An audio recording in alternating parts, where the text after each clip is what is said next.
Olá, caro internauta, finalmente chegou o Enem e o primeiro dia já se foi. Vamos fazer um comentáriozinho aqui sobre a prova de Ciência da Natureza, na área de Química mais especificamente. Gente, havia uma tensão muito grande pela prova de Química, porque o ano passado ela foi considerada a prova mais difícil. Era aquela prova que apavorou todo mundo, contas complicadas, números quebrados, e todo mundo dizendo, existia a prova do Enem e a prova de Química, um comentário generalizado sobre isso. E, enfim, chegou a prova.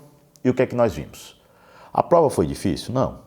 A prova foi fácil? Também não, a prova foi média. Teve uma distribuição bem bacana, a gente observou que nós tivemos físico-química, tivemos química geral, tivemos química orgânica, mais ou menos na seguinte proporção, 2 questões de química orgânica, 6 de físico-química e 8 questões de química geral. Se a gente observar, nós tivemos 16 questões, uma questãozinha a mais do que o normal, mas nada muito exótico, nada muito diferente da naturalidade, né, do que se era esperado. Legal, questão de termoquímica, lei de Hess, bacana, bem batido, fácil. A questão de pilhas, muito legal, a associação de pilhas, né, em série, que somava-se às DDPs, ou seja, uma coisa um pouco diferente, mas muito interessante. Questão de equilíbrio, Ka, Kb, ácido, base, ou seja, também uma coisa esperada, nada muito complicado, interessante, mas não complicado.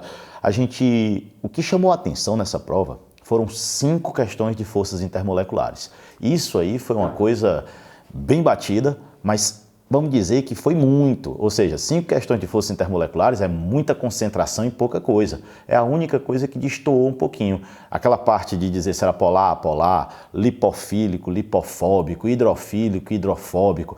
Voltou a cair a história do sabão, que tem aquela parte apolar, aquela parte polar, o tensoativo. Então, as ideias elas foram ótimas na prova. A gente pode dizer que foi uma prova bem feita, ela foi uma prova que não teve um grau de dificuldade muito grande, mas também não foi fácil. Então a gente pode ficar feliz com essa prova. É importante que a gente lembre que o primeiro dia é apenas o primeiro dia. E mesmo se a gente tiver tido algum pequeno problema, ou em física, ou em química, ou em biologia, a gente tem ainda como recuperar, a gente tem ainda o que fazer, vem um dia longo aí pela frente, vem matemática, vem a parte de português, vem a parte de redação, a jornada ela continua. Então a gente tem que ter força, vamos para frente. A prova de química ela foi legal, a prova de física o Vasco já comentou, foi interessante, então eu acredito que as coisas elas só vão evoluir bem pra gente. Abraço grande para todo mundo.